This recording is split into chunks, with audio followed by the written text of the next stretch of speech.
Are you learning British English and want to sound more natural when you speak? Well, in this video, I'm going to teach you 16 real English expressions that native British people use every single day. And in fact, this is a list of expressions that I use pretty much all the time. And these are expressions most learners never learn in school. Now, these aren't boring textbook phrases. They are daily British English phrases that you'll hear at work, in shops, in casual conversations, and even in British TV shows and series. So whether you're preparing for life in the UK, you're trying to improve your speaking skills, or you just want to speak English more fluently and confidently, then this lesson is for you. Hello, you wonderful people. Welcome to English Right Now. My name is Roy, your British English teacher. Now, I've been a teacher of English for nearly 15 years, and I've helped people from all over the world on their journey towards mastering British English. And on this channel, we talk about things like pronunciation in a modern British RP accent. We talk about British English and, of course, British culture.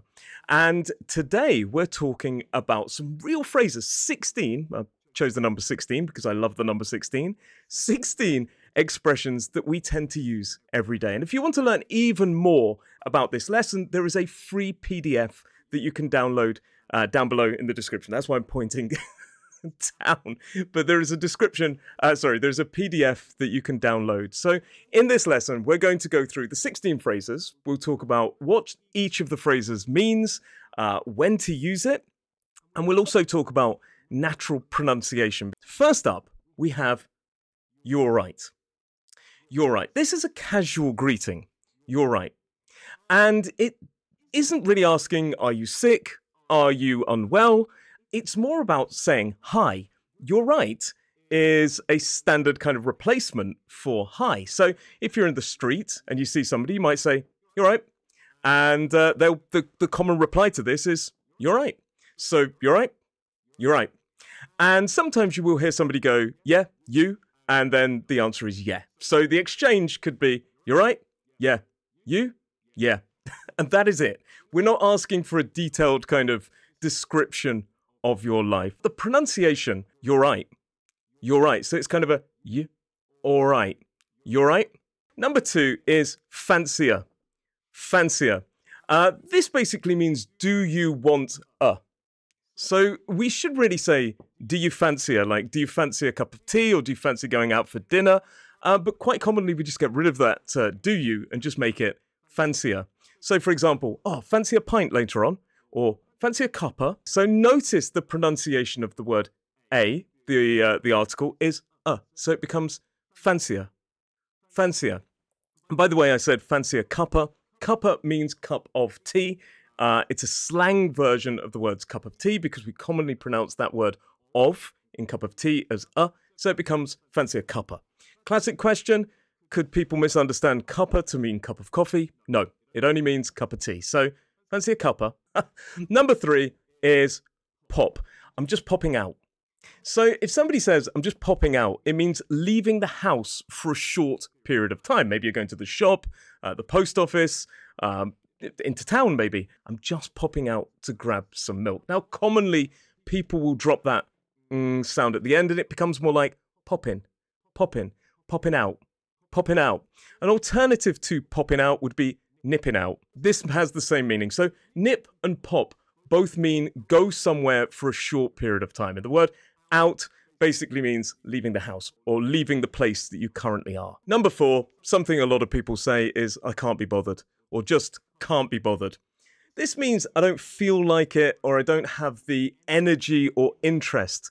We'll talk about a slightly ruder version of this in a moment, but can't be bothered basically means, I'm just not in the mood and I don't feel like it. So, should we do the washing up now? No, I can't be bothered. The way we would pronounce this, first of all, the word can't, we drop the t because it's sandwiched between a n and a b. So it becomes can't be, can't be, can't be bothered, can't be bothered. And notice that long vowel sound in the word can't. So it's can't be bothered.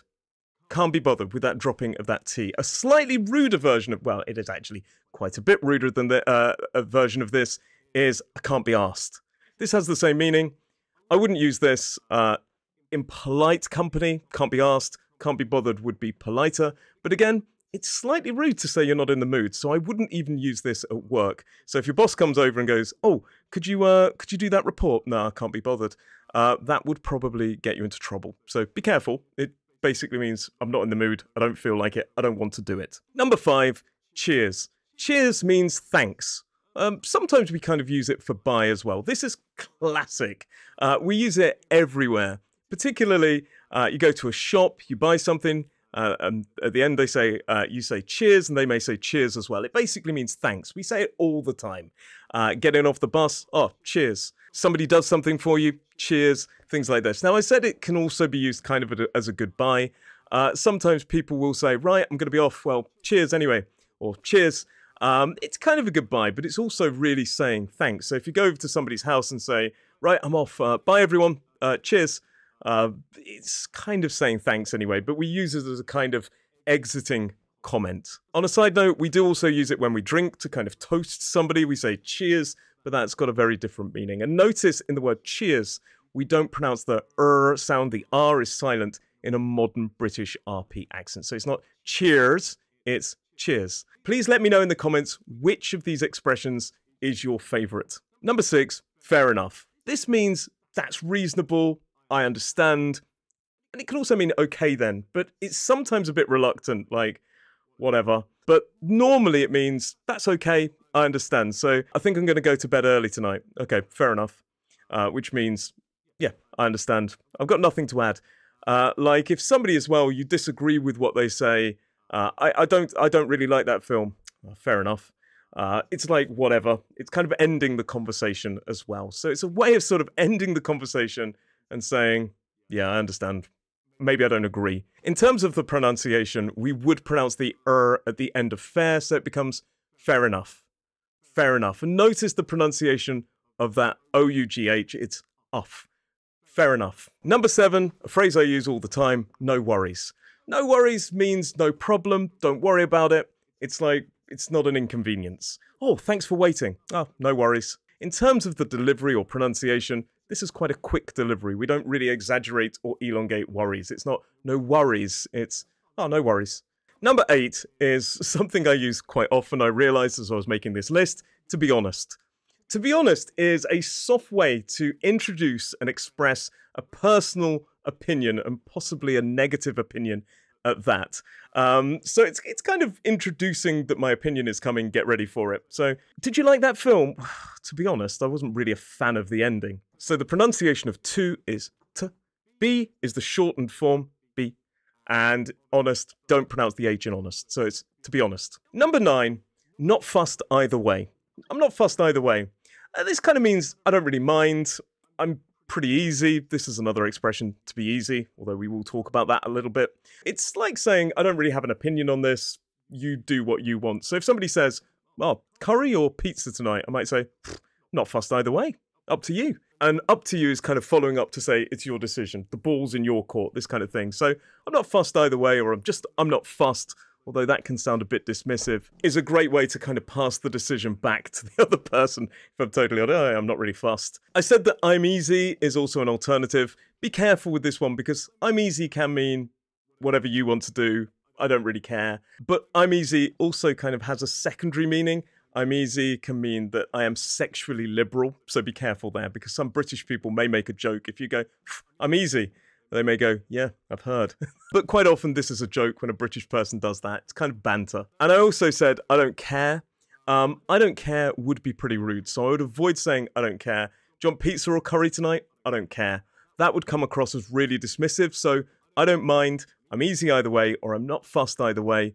It is a politer alternative to express the same thing. But I don't care basically means I'm not interested in the slightest. In terms of pronunciation, not fussed, we would glottalize the T on not. So it's not fussed, it's not fussed. Not fussed. And it's often relaxed and said with a kind of shrug, like a, yeah, I'm not fussed, whatever. Number 10, it's not the end of the world. This is something British people say quite often. It means it's not a big deal, stay calm. Oh, I forgot the tickets, oh gosh.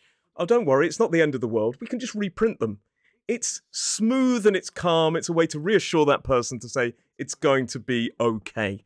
It's not the end of the world. So the way we pronounce this is quite smooth and quite calm, and we often say it's not the end of the world. It's not the end of the world. So first of all, end of becomes more like ender, end of the world. And it's not kind of reduces to it's not the end of the world. Snot, snot. Now, the word snot, if you really pronounce it, does sound like bogies or the mucus that's in your nose, snot, but we don't overly hit that. So it's not the end of the world. We say it's not the end of the world. Yeah, it's not the end of the world. But some people may again pronounce the it. It's not the end of the world. And remember, if you do want to learn more about this lesson, there is a free PDF down below that you can download, which gives you much more information. Just click on the link down below to get your free PDF. Number 11 is something I'm guilty of saying a lot.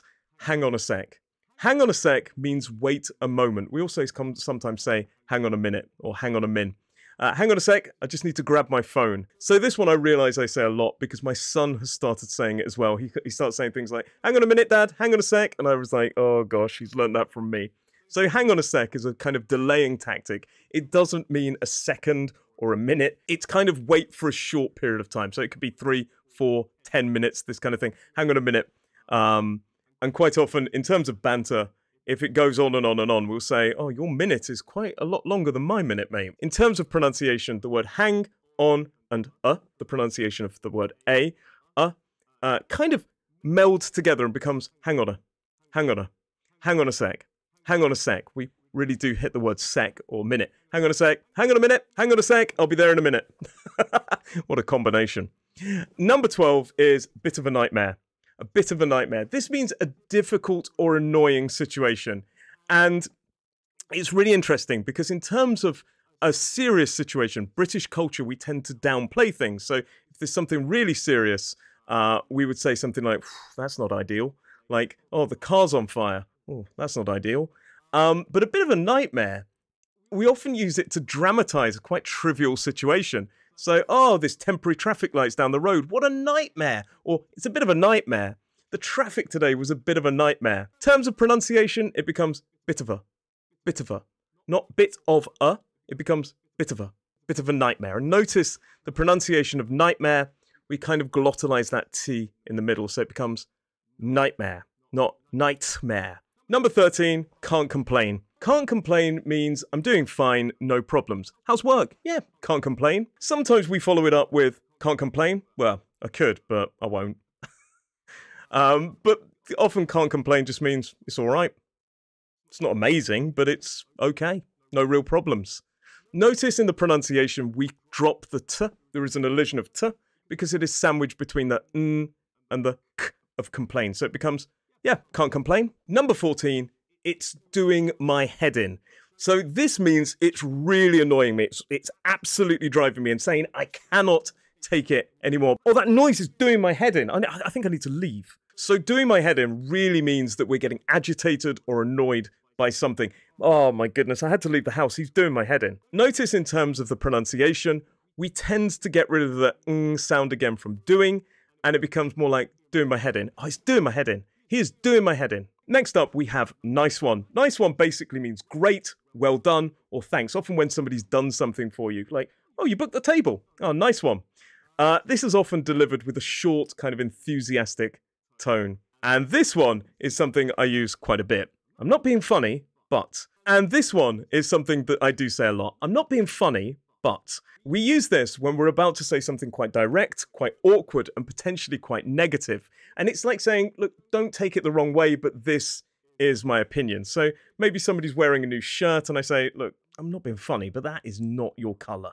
You need to change your shirt. Or I'm not being funny, but that film was awful. So it's a way of kind of introducing something quite negative. In terms of pronunciation, notice the way I say I'm becomes more like I'm not being funny. And not, we glottalize that. I'm not being funny. I'm not being funny. And again, on that word being, we kind of drop the ng to an n sound. I'm not being funny. I'm not being funny, but. I'm not being funny, but. And it's quite quickly delivered. I'm not being funny, but that's how I feel. Do remember there's a free PDF down below for you to download that contains much more information about this lesson. But there you have it, 16 expressions that I use all the time. Please do let me know which of these expressions was your favorite, and I will see you in the next lesson.